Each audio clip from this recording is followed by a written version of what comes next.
Yeah. Hard. Yeah.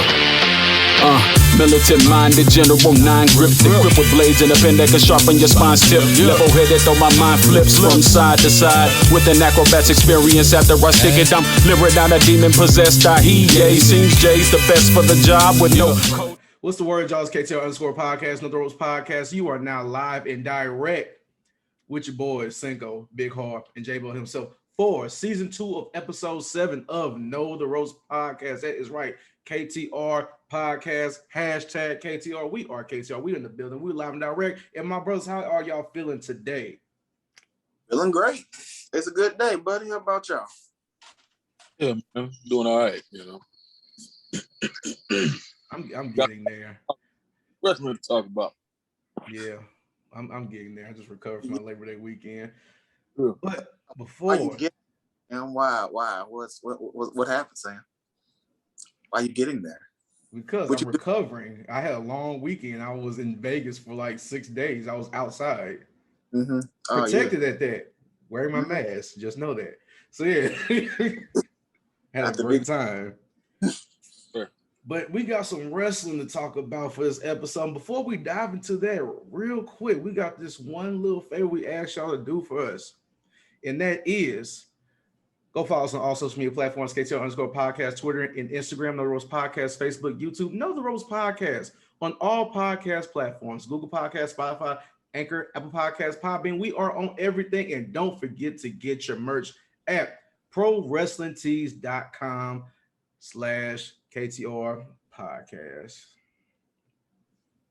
Let's dive into these topics. Yeah, that's right, Big Harv. Yeah.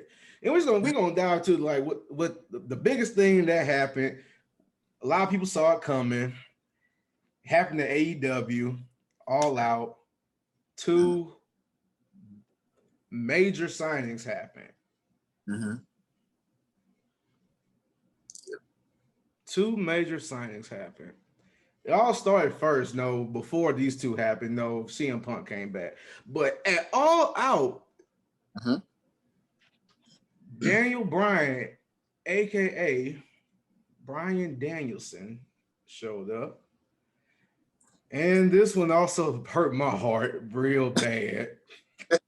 I hate to see him go because I love WWE and I loved him too. He was my favorite on NXT. Adam Cole is now All Elite. Hey. It was heartbreaking, but I'm happy for him. I know why he did it. Understood. All his friends there, his girl there. It works out. Mesh well. It's perfect. It's the right situation for him. And, especially the direction that the WWE is going, it makes a lot more sense for a person of his magnitude, his ability, his stature to pursue, all his dreams and future endeavors with the AEW. But how'd y'all feel about these signings, and how'd y'all feel about the All Out pay-per-view that happened this weekend? So, let's go to it. Even though I called every single last match right, let's just put that. We don't care.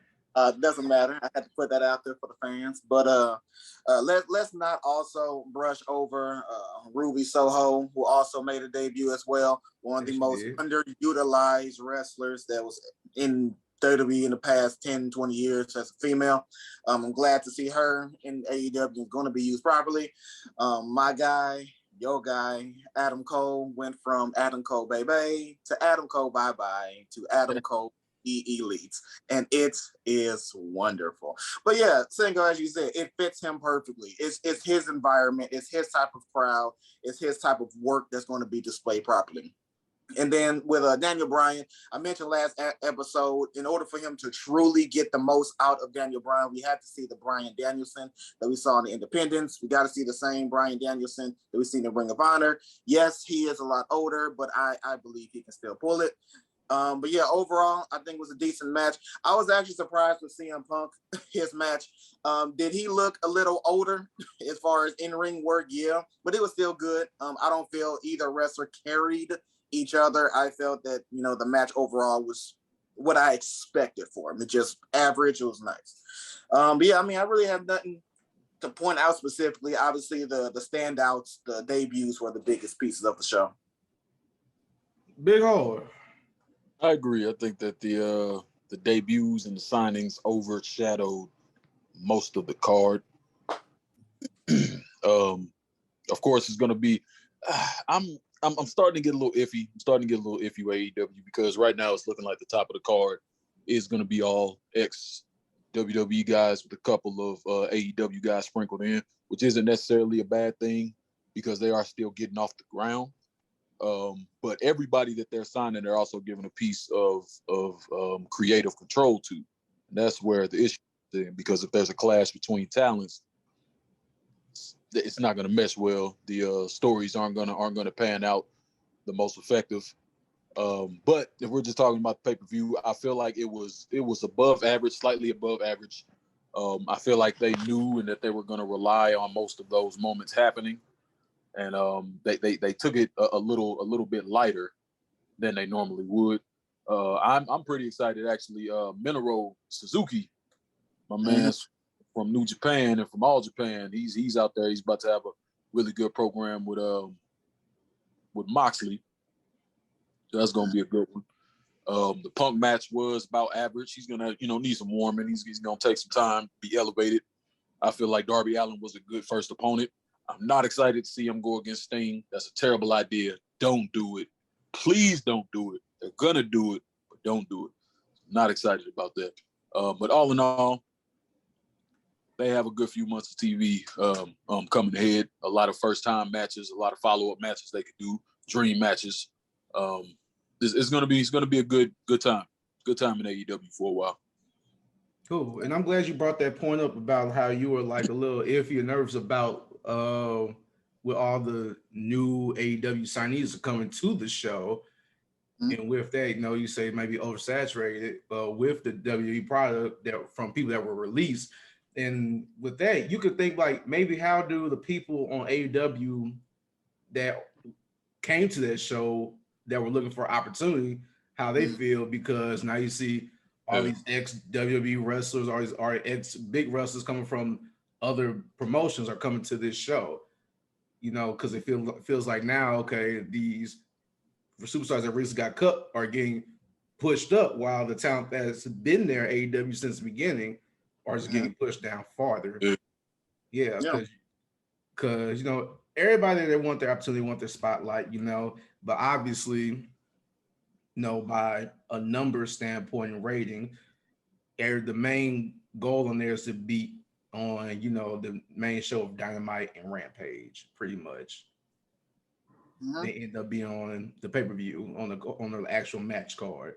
And so now you got all those other wrestlers getting pushed down, or they all here doing AEW Dark on YouTube, which is not a bad product. Let me say that right now, because a lot of great wrestlers are on AEW Dark that need to be on the mainstream TV show. Well, I'll get that out the way. But how do you feel about this new product going on between this AEW versus WWE? You think WWE is screwed, or you think AEW is screwed with their situation? Well, once again, I don't want to get too early because AEW actually been on television for over a good year now, and they've been putting out good products. But my fear, and I hope I am 100% wrong, is that I'm seeing a lot of replay of what happened with WCW. Ted Turner came around, just signed checks blindly, just bringing over all WWE guys to build WCW. And I'm sort of seeing that same pattern that we're seeing in AEW right now with Khan, hey, bringing in all these guys and girls, and I know they're not cheap, especially somebody like Daniel Bryan, CM Punk, things like that. So eventually it may become more of a financial battle rather than just a straight up company versus company.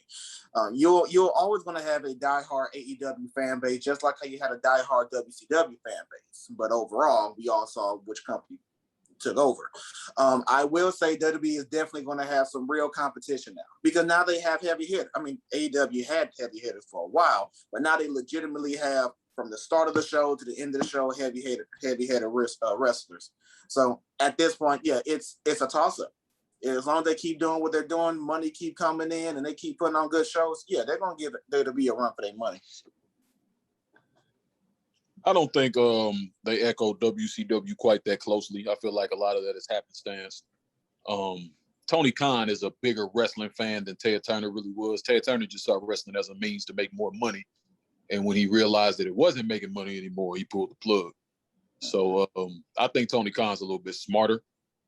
But I'm going to echo what Cinko said about the other talent, the people that were there that bolstered AEW before all these major signings and what it means for them. They deserve more. AEW Dark is fine, but it's not as same as main event or something like that. You know what I'm saying? It's you're getting on TV, people are seeing you, they're noticing you, but you're not where you want to be. And I feel like a lot of them are still going to feel like they would if they were in WWE and went through NXT and then got pushed up to the main roster or whatever. Like a lot of them aren't going to get the opportunity, and that's kind of why they went to AEW, was for the opportunity. As far as who's screwed right now, I don't think either one is completely screwed. WWE's tactics are looking like they're going to screw themselves before AEW, but AEW bloating the roster like they are and having all this extra fat just hanging off, just like WWE just did all these cuts and everything. It's going to be problematic in the future. It's a good thing that you brought up about the WWE tactics and their cuts too with that, because we're going to talk about another brand as well with NXT. Looks like NXT is doing like a quick little revamp of their whole product and brand right now. They're getting a new logo look. You've seen they've cut some wrestlers off of their roster. You see they're coming with a new dynamic on who they want to bring into NXT now. They're trying to go away from bringing in previous, big indie talent or the smaller stature guys, or people are basically older. They want young, athletic, big buff people, pretty much. That's the new look they want, because apparently they want to groom these people, homegrown, and just produce them in WWE. And now WWE, in their past, they have shown that they can develop wrestlers. They have shown that. Why do you keep shaking? My bad. They have some proof of like them developing actual wrestlers from the ground up with no wrestling experience. So how do you feel about this new wave, this new NXT, the direction that they're going in right now? I'm gonna let you start, Harv, because you have a lot on your mind. I can read it on your face. I don't. I just need examples of who. I need examples. Right now, they have Roman Reigns. He's the only homegrown superstar they've had since John Cena. 20 years ago, damn near. 20 years ago.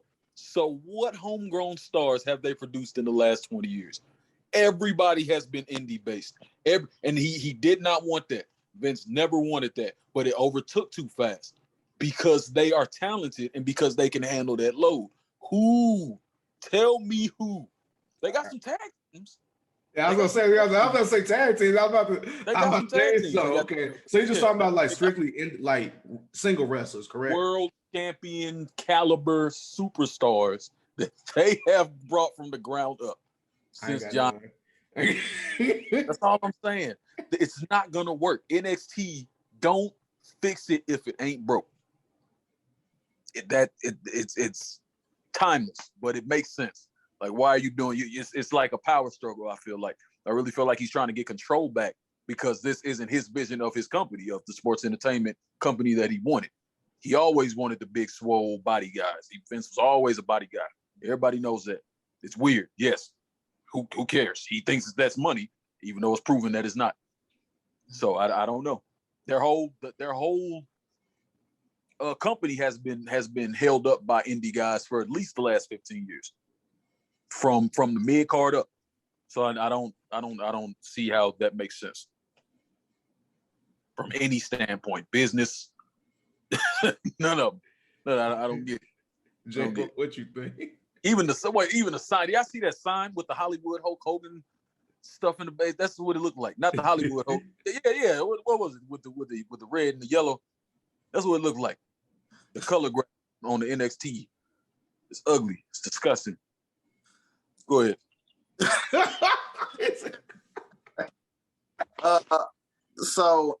Am I too optimistic about NXT Nickelodeon? No, I'm not. But I am still interested in the fact that Triple H and Shawn Michaels is involved. There's rumors that we read online. Oh, they don't have as much creative control as they used to because Vince McMahon and you know his people are going to take over. And then you hear more reports like, no, Triple H and Shawn, they're actually going to have pretty much similar roles, just with a different vision. Regardless, at the end of the day, WWE, similar to what Harv said, is that Vince or even the company has a vision of what they want as a wrestler. When indie guys comes in, they take that vision and make it their own. Why? Because it worked for them on the independent scene. They're bringing it over. The company doesn't think that it works in the WWE, but as it has been proven, it definitely does work. Okay, we can look at that in Daniel Bryan. We can see CM Punk, even Seth Rollins, even though he's way more characteristic than he was as Tyler Black, but that still works in his favor. We got Kevin Owens. Shinsuke Nakamura worked great in NXT. They just watered him down tremendously. I mean, I can go on and on about the independent guys that came over, took their styles, and it worked. But WWE changed it, and that's when it stopped working. So I don't know. It's. I'm not too optimistic, but I want to be open-minded, mainly because Triple H, Shawn Michaels, they allowed wrestlers to really be them. They allowed the independent guys to come in and let them be them. Not saying that these non-independent wrestling guys can or cannot do it, but I am going to be optimistic on to see what can happen out of this. This is one thing. I'm gonna just throw my 2 cents in here real quick. Vince McMahon really does not want to turn over the company to Triple H. No. It shows heavily right now. It really shows, especially since there's like I don't spread rumors, but there's like a quote unquote rumor and report they're trying to sell the company. Yep, to Disney. To Disney. Yeah. Vince really doesn't want Triple H to take over WWE, and it's showing right now. He doesn't. For some odd reason, doesn't trust him with the NXT probably, and like whenever Vince decides to retire or sell the company or anything else that regards him with leaving WWE, he does not want Triple H to be the sole carrier of that business because he's afraid of what's going to happen when he gives it over, because he thinks it's going to be a bunch of little wrestlers getting opportunities that he doesn't see fit. But NXT and NXT TakeOver has been far more entertaining than Raw, SmackDown, and the main pay-per-view for a couple years now. That it has. So they were making road money from a developmental brand. They took them on the road and were successful. Yeah. They were making money in arenas. Developmental cats. Yeah. And now you finna change all that. Like, that's a revenue stream that you just letting free, just because that's not your company. It's just weird, man. It was like when the Panorama took place. It was like, oh, this is our opportunity to show, hey, it didn't work. We're losing money. Time to change it. They honestly just took that as an opportunity. Right. Yeah. Well, we're gonna see what happens with this new NXT when that debuts and everything comes out, and see how it goes. Next up, we're going to talk about the list that just came out today. It's perfect. We're glad we waited to do this episode. The PWI 500 came out today. The 500 top wrestlers in the business right now. And before we get into the top 10, we're going to do a quick shout to St. Louis' very own our brother Mike Outlaw for making that top 500 list at number 375. Out of 500. And there's way more wrestlers out there besides 500, but the fact that he's in the top 500 is top tier, is good. And also another shout out to one of our brothers, St. Louis' very own, actually U City's very own. Let me get that out before he come at me. Camille Jackson. He made the list as well at number 438. Shout out to them. That's a worldwide list, ain't it? Yes, it is. That's worldwide. 500. Wrestling has a foothold in almost every major culture now. So that's make top 500 is crazy. Yeah, shout out to our guys, man. Shout out to the Midwest. Shout out to wrestling in St. Louis. Y'all keep grinding. Y'all keep doing what y'all do. I know y'all happy as hell. I think this is our first time making the list. So yeah, big shout out all the blood, sweat, and tears y'all put into wrestling is finally paying off, and we wish you the best in y'all future with wrestling. But with that being said, we're gonna go into the top 10 real quick, and we're gonna see how people feel about it. More like we're gonna see how we feel about it. So I'm pretty sure y'all saw the list. Yeah, I did. And we see who's number one, right? Of course we do. Kenny Omega is number one on this list. And we're just gonna do agree or disagree, and we're gonna give our 2 cents after that. So on count of 3, you know what to do. 1, 2, 3. Disagree. Disagree. Yeah.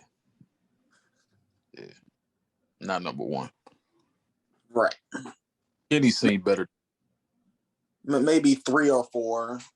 Yeah, he's better runs. Yeah. Uh-huh. Yep.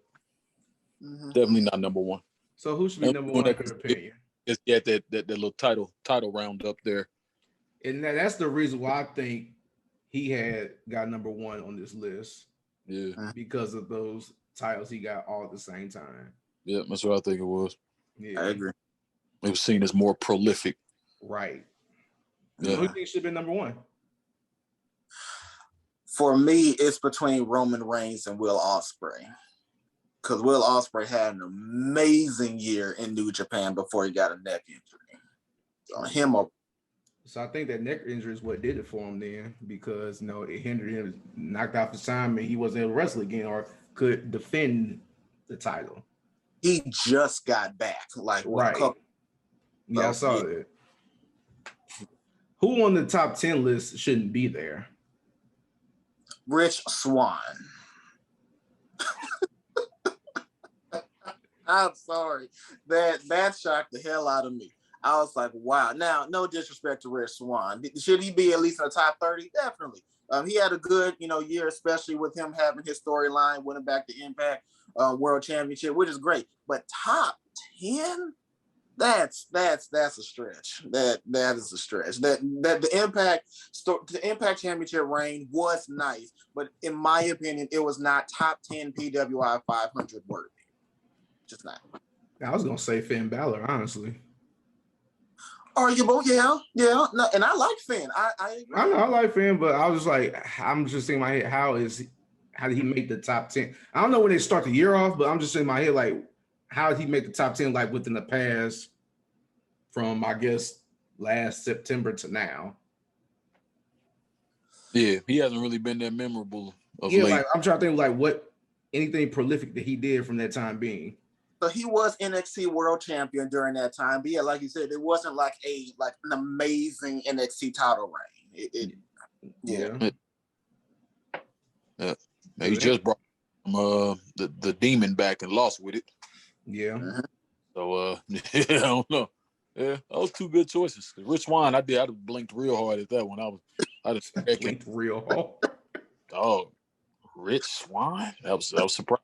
All right, so who on this list that don't have the skill? It's just that's not really. He's not. I don't know. He's it's hard to explain. All right, so who that's not on the top 10 list should be in the top 10?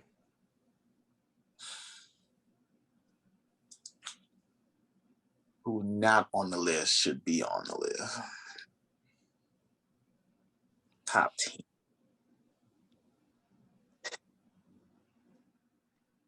Yeah, who in that top 10 should who's not in the top 10 that should be in the top 10? Let's see here. What year was Jey Uso doing pretty much amazing? It was. That was his year. That was his past year. Okay, so I will put Jey Uso on this list before Rich Swann. Okay, that's saying a lot. He really proved himself. That was a solid choice. Yeah, because that was a solid 3-month thing he did, and plus he won the Andre Memorial Battle Royal too. So you gotta give him credit for that. I mean, he had 2 matches with Roman Reigns and the storyline, and that alone was more entertaining what Rich Swann did, what Finn Balor did. I mean, John Moxley, he was AEW champion. I mean, I can see that, but I mean, I still find the Jey Uso storyline to be more entertaining than that. So yeah, there's at least 3 names on here I would put Jey Uso before. True. Harv, what you think? Oh, it's gonna take some thinking. It's gonna take some thinking. Take some thoughts. Yes. Yeah. I was gonna say Sheamus. At number 10. at number 10, I would put Sheamus on the list just at number 10, respectfully. Like right at number 10. Right at number 10. Not no 9, not 8, at 10, literally at 10. Let's see. Let's see. How good was Seth Rollins here? I feel like he's always consistent with his work. Yeah, he was consistent. He was on for a while, wasn't he? Really? Was Rollins out for a while this year? Well, because of the baby. Oh, I know who else to put on that list. Darby Allin. True. Darby Allin had a great year as well. Yeah. I'll put Darby on there. Okay, cool. Well, all right. So before we start rambling, thinking about who else we could put in this list, because it's tons of wrestlers. But like I said, shout out to the top 10. Shout out to everybody that made that top 500, first of all. And shout out to every wrestler in the wrestling universe, wrestling community, wrestling business that's grinding out there to try to make that top 500. Make next year be your year to hit the spot that you want to hit. Keep grinding, keep working hard, keep pushing yourself, do everything that you can to pursue your dream. Last but not least, we're going to touch on this brief moment. Not really going to dive into any details, but just going to highlight, a very memorable moment that happened within our area, our hometown of St. Louis, Missouri. Wrestling at the Chase came back after 30 plus years of it being gone. And with the NWA coming to town, showing love to our city, putting on great performances from NWA Empower to NWA 73 to the NWA Power tapings on the Monday and Tuesday of those wrestling weekend. Mm-hmm. It was an honor to be in the presence of everything. It was great seeing the shows live in person. It was also very, very, very memorable to see a bunch of these people live in person and actually get to meet them face to face. We had the opportunity to meet Ric Flair, where mainly his whole wrestling career started in St. Louis. St. Louis is basically his 3rd or 4th or 5th home, whatever you want to call it. Whoever knows his first, second home is at. We got him. We met Mickey James, met Gail Kim. We got to see Awesome Kong retire in person in our face. Return and retire. Yeah. We had the opportunity to meet Jazz. We had the opportunity. You said what? Jazz is one of my favorites growing up. I was hella hyped to see her. We saw that, and we saw a bunch of wrestlers that are still actively wrestling amongst other promotions. It was just incredible. It was a great show. J-Bo had the opportunity to speak to his favorite person, Kylie Ray. Oh my God.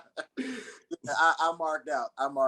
So this is what happened, because I went down to the Chase and he was unable to make it, and I ran to her in the lobby, and I asked her just do one simple favor. I asked her, could I call my friend on FaceTime so he could talk to you, because he always wanted to see and meet you. And she said yes, she'd agreed to it. Called her, and surprise, J-Bo had an opportunity to have a conversation with Kylie Ray. If I didn't love Kylie Ray before, I definitely love her even more now. Freaking wonderful. Smiley Kylie. I'm done. Yes, Harv? Where was my phone call? I didn't know who your favorite person was. You never display it. You never say anything. If Bray Wyatt was there, oh yeah, bet. So yeah, but show you right. Yeah. So now I'm not thinking about it. If I had saw Melina, I knew that would be you. Exactly. So yeah. Yeah, but like I said, great show, great opportunity. Met a lot of people in person. Was starstruck, but all those wrestlers, especially the women out there, have great personalities. great people. It was nice meeting them. And actually, I got to hang out to kick with some of them too. We all went out to eat. That we did. It was a great time. Hey, so, yeah, y'all should have stuck around after the show. It was a great show. I enjoyed both Empower, and even though I had to watch Power, I did enjoy both. I personally did enjoy Empower better, not to take anything away from our Power show, especially with the NWA Championship changing hands from Nick Aldis to Trevor Murdoch after a 3-year reign. I mean, that was extremely historic, especially for it to take place during the NWA show in St. Louis. But I had to give a shout out to the women's championship match between Leyla Hirsch and Camille. That match was amazing. Man. That, to me, that was the match of the entire weekend. It was hype. Leyla, she came in and she put in work. Even though she didn't get the W, she did get the W with the fans. It was terrific. I loved to see our hometown girl. What's her name? Tootie. Yeah, man, that was nice. I loved how the crowd popped for St. Louis girl. So that was really nice, very special. I wish her like all the best in the rest of her career because she's going to do great things. But overall, yeah, the weekend was great. I enjoyed it. Harv. Yeah, I agree. It was a good experience. Everybody put on a really solid performance at Empower. The tag team matches were dope. We got to see that little tournament and how it turned out. Even the Battle Royal was decent. Yeah. Battle Royal hard to keep interested. I like the way they did it with the time increments and everything. But it was well done. Very well done. Good experience. Very well Hope they done. come back soon.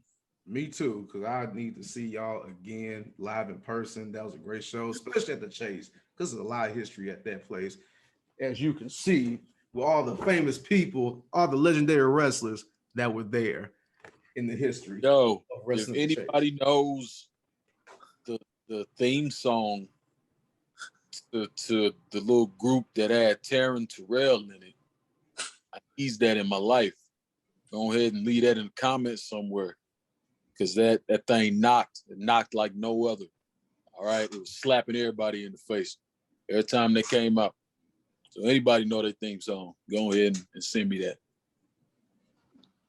And while y'all look for that theme song, that is all the time that we have today for episode 7 of season 2 of Know the Ropes Podcast. Be sure to go follow us on all social media platforms, KTR_podcast, Twitter, Instagram, Know the Ropes Podcast, Facebook, YouTube, Know the Ropes Podcast on all podcast platforms, Google Podcasts, Spotify, Anchor, Apple Podcasts, Podbean. We are on everything. And don't forget to get your merch at ProWrestlingTees.com/KTR Podcast. Like I said, this is episode 7, season 2, KTR, #KTR. We are KTR and we are out. What should I do, Big Harv? Pump those, baby. Baby. Bye-bye. All that. You're fired.